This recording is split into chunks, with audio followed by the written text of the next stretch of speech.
program was Courage to Care. It was about a lot of discrimination and the stories of the Holocaust. This morning we were talking partially about the Holocaust and discrimination. We had a few people come and talk to us about how they survived in the Holocaust or how their parents survived and how people came out and helped them. And it was teaching us how to be an upstander instead of a bystander, just watching stuff pass by that we need to actually stand up for people.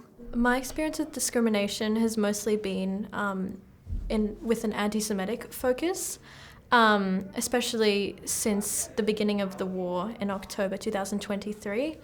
I received a threat from one of my classmates online. At first, I took it lightly because it was my friends. I was like, oh, it's a joke. It's normal because they do it to everyone else.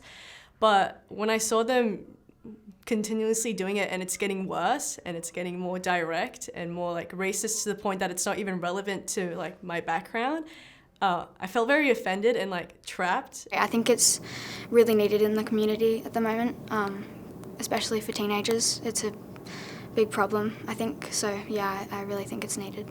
You know, it's scary if it's happening in a school where kids are all, under 18. What's really going to happen later? I've also been heckled on the street because I'm Jewish. We've just been part of the Courage to Care program, and it was a fantastic opportunity to hear from a Holocaust survivor and a community of people who are taking really active steps towards, I guess, fostering a community of people who look out for each other. And school is a place where they spend 70% of their time, and it's like a mini society where they have to learn how to behave with each other.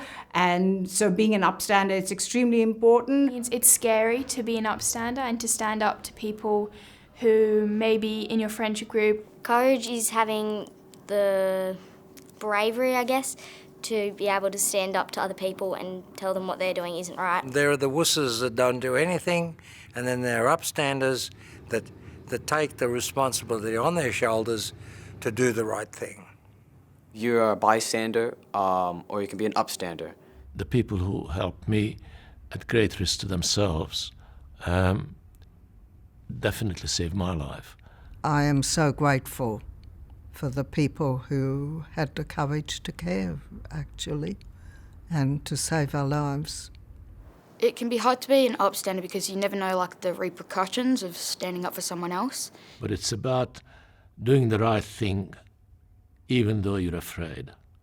I felt like the Courage to Care program definitely inspired me to do better in the future with the stop being a bystander and actually being an upstander. What you do, the little things that you do, can impact. Really, your job is to go and say, hey, that's not okay.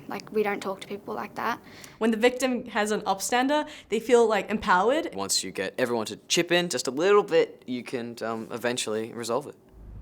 Ask yourself this: what are the moral lessons we should learn from history? I just hope that our children and grandchildren can solve the problem that we couldn't.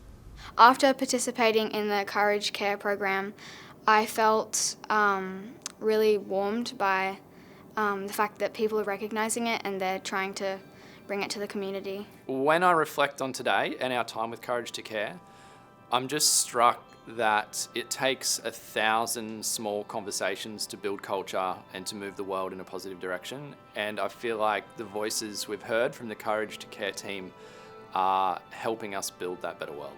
If you plant a seed, a tree grows. So please give generously.